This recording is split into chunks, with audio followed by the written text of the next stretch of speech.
अस्सलाम वालेकुम। आज हमारा जो फोर्थ ईयर का टॉपिक है वो है क्रिटिकल सेक्शन।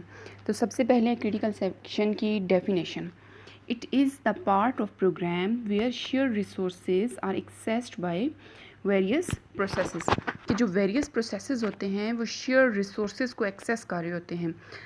जो क्रिटिकल सेक्शन होता है वो एक ऐसा पोर्शन होता है प्रोग्राम का जहाँ पे वो वेरिएबल्स या वो रिसोर्सेज रखे जाते हैं जिनको सब प्रोसेसेस एक्सेस करना चाह रहे होते हैं। सेम जो रिसोर्सेज होते हैं या सेम वेरिएबल्स होते हैं जिनको मल्टीपल प्रोसेसेस जो होते हैं वो एक्सेस करना चाह रहे होते हैं। अब वो जो प्रोसेसेस होते हैं वो कोऑपरेटिव प्रोसेसेस होते हैं, और जो रिसोर्सेज या जो चीज़ होती है विच हैव समथिंग कॉमन। अब वो कॉमन क्या है? वो कोई कोड हो सकता है, वो कोई रिसोर्स हो सकता है, कोई बफर हो सकता है, कोई मेमोरी हो सकती है, या फिर वेरिएबल हो सकता है। तो ये वो कॉमन चीज़ें हैं जिनको वो सारे कोऑपरेटिव प्रोसेसेस एक्सेस करना चाह रहे होते हैं। और वो चीज़ें कहाँ पे पड़ी होती हैं? ये चीज़ें क्रिटिकल सेक्शन में होती हैं। अब इसकी एग्ज़ाम्पल है, मेरे पास 2 प्रोग्राम्स हैं जो सी, जो सेकंड ईयर में आपने सी देखी थी, तो सी का जो कोड होता है ये उस कोड में लिखे हुए हैं। एक जो फर्स्ट प्रोग्राम है that is hash include stdio.h void main। सबसे पहले इसकी preprocessor directive and then इसकी हेडर फाइल stdio.h और फिर उसका मेन का फंक्शन है। इसी तरह जो सेकंड प्रोग्राम है उसमें भी हैश इंक्लूड studio.h और नीचे मेन का उसका फंक्शन है। अब जो मेन का जो प्रोग्राम का पोर्शन है जिसमें उसकी बॉडी होती है उसमें अब 2 इसके पोर्शन बने हुए हैं। एक में लिखा हुआ है non critical and second one is critical. इसी तरह सेकंड प्रोग्राम P2 में भी एक नॉन क्रिटिकल सेक्शन है और एक क्रिटिकल सेक्शन है। नॉन क्रिटिकल सेक्शन में जो वेरिएबल्स पड़े हैं प्रोग्राम 1 के वो हैं A और B। जो प्रोग्राम 2 है उसके नॉन क्रिटिकल सेक्शन में पड़ा हुआ है X और Y। अब जो डिफरेंट टाइप के वेरिएबल्स हैं वो नॉन क्रिटिकल सेक्शन में रखे जाते हैं। फर्स्ट प्रोग्राम में A और B वेरिएबल्स हैं, सेकंड प्रोग्राम में जो हैं वो X और Y वेरिएबल्स हैं। अब ये सेम टाइप के वेरिएबल्स नहीं हैं इसलिए इनको नॉन क्रिटिकल सेक्शन में रखा गया है। अब इसी तरह अगर हम सेकंड जो पोर्शन है उसको देखते हैं क्रिटिकल सेक्शन को, तो उसमें जो वेरिएबल पड़ा है प्रोग्राम 1 में वो है काउंट वेरिएबल, और जो प्रोग्राम P2 है उसमें भी क्रिटिकल सेक्शन में जो वेरिएबल पड़ा है that is count variable. Same variable जो दोनों कोऑपरेटिव प्रोसेसेस हैं P1 और P2 दोनों यूज़ कर रहे हैं। ठीक, उसके बाद नीचे जो इसकी डेफिनेशन है, non critical section is independent but critical section is dependent on other. Non critical कैसे जो है वो इंडिपेंडेंट है। अब नॉन क्रिटिकल में से वेरिएबल यूज़ करने हैं जो प्रोग्राम 1 है वो A और B हैं, और जो सेकंड जो हमारे पास प्रोग्राम P2 है उसमें जो नॉन क्रिटिकल सेक्शन में वेरिएबल्स हैं वो X और Y हैं। तो X और Y जब यूज़ हो रहे होंगे तो A B को तो कोई फ़र्क नहीं पड़ेगा, और इसी तरह जब A B यूज़ हो रहे होंगे प्रोग्राम 1 में तो X और Y को उस चीज़ से कोई कंसर्न नहीं है। एट द सेम टाइम जो है वो प्रोग्राम 1 जो है वो A B को यूज़ कर रहा होगा, और उसी टाइम पे प्रोग्राम P2 जो है वो X और Y को यूज़ कर रहा होगा। तो ये वेरिएबल्स जो हैं आपस में इंडिपेंडेंट हैं, एक को यूज़ करने से दूसरे को कोई फ़र्क नहीं पड़ रहा। If P1 is executing currently. अब क्रिटिकल सेक्शन की तरफ आते हैं। तो क्रिटिकल सेक्शन में जो है वो काउंट वेरिएबल है दोनों प्रोग्राम्स के। तो अगर P1 जो है वो क्रिटिकल सेक्शन में जो काउंट वेरिएबल है उस पर इंक्रीमेंट करता है, वो काउंट प्लस प्लस करता है, and P2 at same time want to execute count minus minus, so it will create race condition। अगर P1 जो है वो काउंट प्लस प्लस करता है और P2 उसी टाइम पे काउंट माइनस माइनस शुरू कर देता है तो वहाँ पे रेस कंडीशन अकर करती है। If we don't want race condition so we synchronise them. अगर हम नहीं चाहते कि रेस कंडीशन अकर करे, क्योंकि जब रेस कंडीशन आएगी तो डेड लॉक अकर होगा, तो अगर हम उस सिचुएशन में नहीं जाना चाहते तो हम इन प्रोसेसेस को सिंक्रोनाइज कर देंगे। If any program want to use critical section it will use entry section code। तो सिंक्रोनाइजेशन के लिए हम क्या कर देंगे, हम प्रोसेसेस के लिए मस्ट कर देंगे कि अगर उन्होंने क्रिटिकल सेक्शन में इंटर होना है तो पहले उन्होंने किस चीज़ को पास करना है, उन्होंने एंट्री कोड को पास करना है।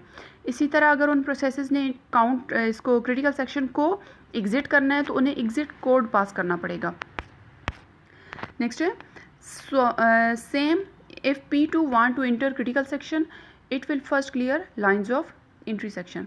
कि अगर P1 प्रोसेस क्रिटिकल सेक्शन में आना चाहता है तो उसको एंट्री सेक्शन कोड पास करना पड़ेगा। इसी तरह अगर P2 जो है वो एंट्री सेक्शन में आना चाहता है तो उसको भी इसको एंट्री सेक्शन की जो लाइंस हैं उनको क्लियर करना पड़ेगा। So entry code will be like If one program enter an entry section code, clear it and enter it to CS. At that time, other program will not clear the code. It will be blocked by entry section code. If it stop, so we can achieve synchronization. यानी जब एक programme entry section के code को clear कर रहा होगा, पास कर रहा होगा, तो उस दौरान जो है वो इंट्री सेक्शन का कोड ऐसा होना चाहिए कि दूसरा प्रोग्राम उसको क्लियर ना कर सके. लाइक जब एक की से जो है वो एक लॉक ओपन हो रहा है तो दूसरी की से वो लॉक ओपन ना हो सके. तो इंट्री सेक्शन का कोड ऐसा होना चाहिए जब P1 उसको क्लियर कर ले तो P2 उसको क्लियर ना कर सके, जब P2 उसको क्लियर कर ले तो P1 उसको क्लियर ना कर सके. अगर ये सिचुएशन अचीव हो जाती है तो सिंक्रोनाइजेशन अचीव हो जाएगी. जब सिंक्रोनाइजेशन अचीव हो जाएगी तो वहाँ पे रेस कंडीशन अकर नहीं करेगी. जब रेस कंडीशन अकर नहीं करेगी तो वहाँ पे डेड लॉक अकर नहीं करेगा.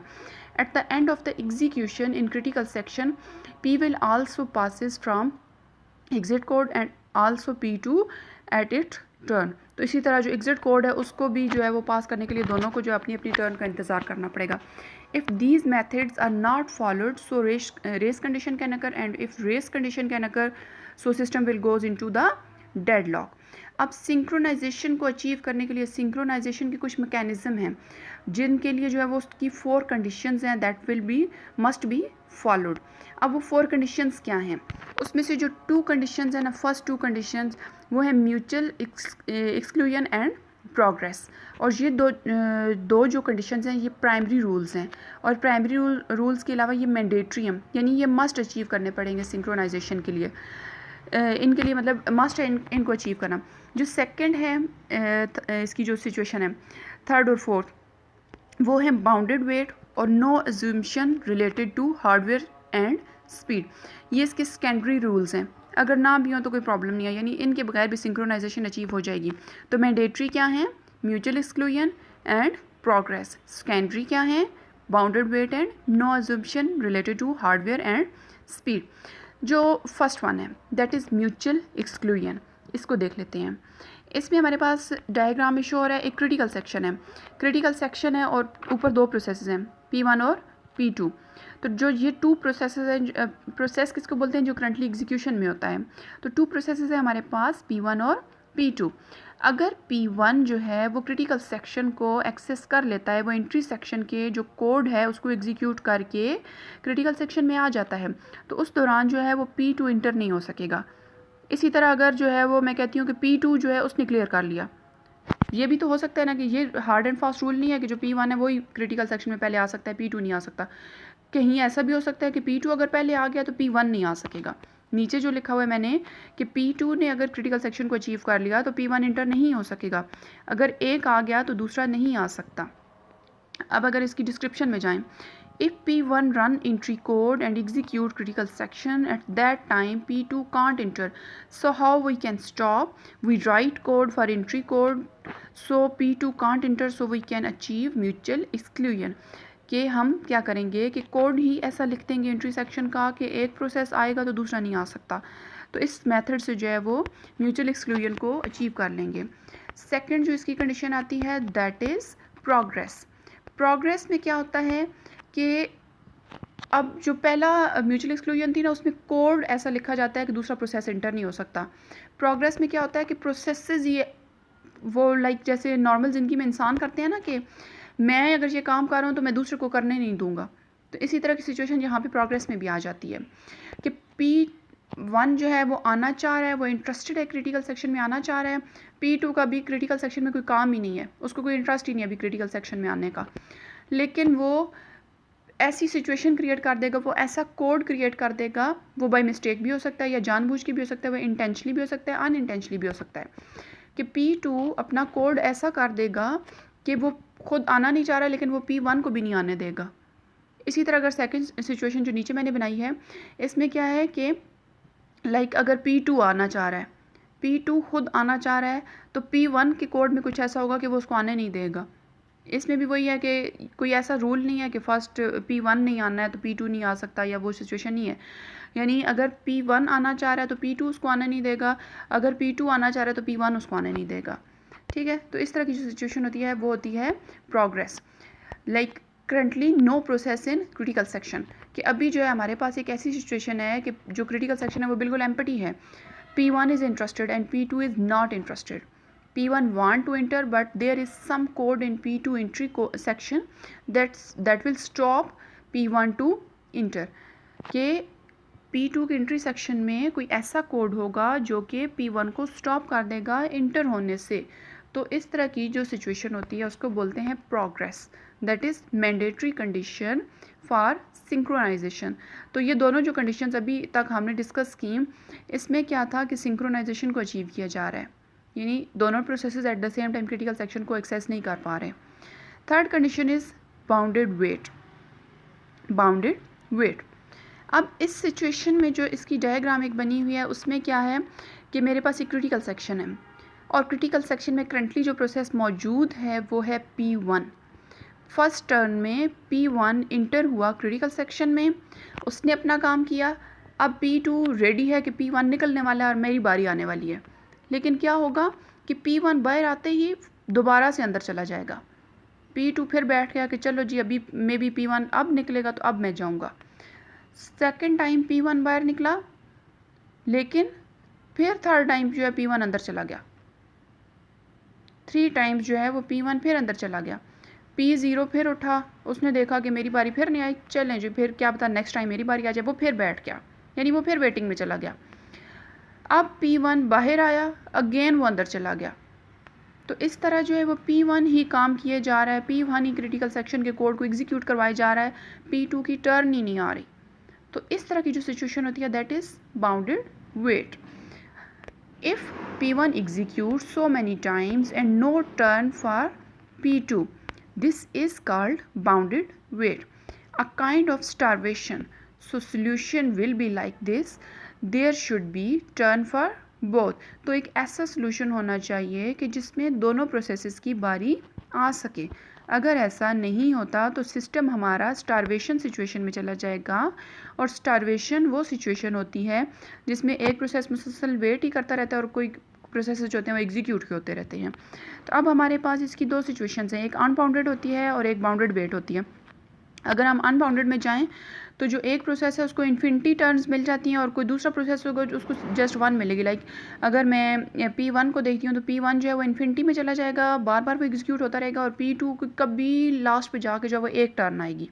तो दैट इज़ अनबाउंडेड वेट. और बाउंडेड वेट में क्या होता है कि जो P1 है वो लाइक 10 टाइम्स अगर P1 ने एग्जीक्यूट किया तो कम से कम एक बारी P2 की भी आ गई. अब इन्फिनिटी में नहीं जा रहा P1, वो 10 टाइम्स पे गया है, और जो P2 है उसकी 1 टर्न कम से कम कहीं ना कहीं जाके P2 को मौका मिला कि वो भी एग्जीक्यूट कर ले. तो दैट इज़ बाउंडेड वेट. अब फोर्थ सिचुएशन है, फोर्थ जो कंडीशन थी इसकी सिंक्रोनाइजेशन को अचीव करने की, उसके मैकेनिज्म को अचीव करने की, that is no assumption related to hardware and speed. कि हार्डवेयर या स्पीड, आपका जो सोल्यूशन है वो ऐसा नहीं होना चाहिए कि आप कहें कि मैंने ये सोल्यूशन बना दिया अब ये इस मशीन पे नहीं चल सकता, मैंने ये सोल्यूशन बना दिया अब ये इतने गीगाहर्ट्ज़ की स्पीड होगी तो चलेगा, इससे कम होगी तो नहीं चलेगा, मैंने ये सोल्यूशन बना दिया ये इस ऑपरेटिंग सिस्टम पे चल सकता है उस पर नहीं चल सकता. तो इस तरह की कोई assumption नहीं होनी चाहिए. If I give a solution to achieve synchronization like this solution work for 32-bit operating system not on 64-bit operating system. मैंने एक सोल्यूशन ये दिया कि ये मैंने जो सिचुएशन क्रिएट की है ये 32-bit ऑपरेटिंग सिस्टम पे तो चल सकती है लेकिन 64 पे नहीं चलेगी. या फिर ये कह दो कि और if speed 1 GHz it will run, otherwise if speed is less than 1 GHz it will not run. तो इस तरह का भी नहीं होना चाहिए. So no assumption like this. Solution will be portable. Like in Linux, it will also run in Windows. Solution will be universal. कि मैं ये कहूँ कि ये जो solution है ये Linux वाले ऑपरेटिंग सिस्टम पे रन करेगा लेकिन ये Windows पे रन नहीं कर सकता. तो इस तरह की सिचुएशन नहीं होना चाहिए. सोल्यूशन कोई ऐसा जनरेट करना चाहिए जो कि यूनिवर्सल हो, वो उसमें स्पीड मैटर ना करे, उसमें जो है वो ऑपरेटिंग सिस्टम मैटर ना करे, उसमें ऑपरेटिंग सिस्टम का वर्जन मैटर ना करे. तो सोल्यूशन यूनिवर्सल होना चाहिए. तो अगर इस तरह की सिचुएशंस अचीव कर ली जाती हैं, ये जो 4 कंडीशंस हैं इनको अचीव कर लिया जाता है तो सिंक्रोनाइजेशन आएगी. सिंक्रोनाइजेशन आएगी तो वो जो कोऑपरेटिव प्रोसेसेस थे जो कि क्रिटिकल सेक्शन को अचीव करना चाह रहे थे वो ईजिली कर सकेंगे. तो इस तरह जो है हमारा आज का ये टॉपिक ख़त्म होता है. आई होप सो कि क्रिटिकल सेक्शन जो है वो क्लियर हो गया होगा.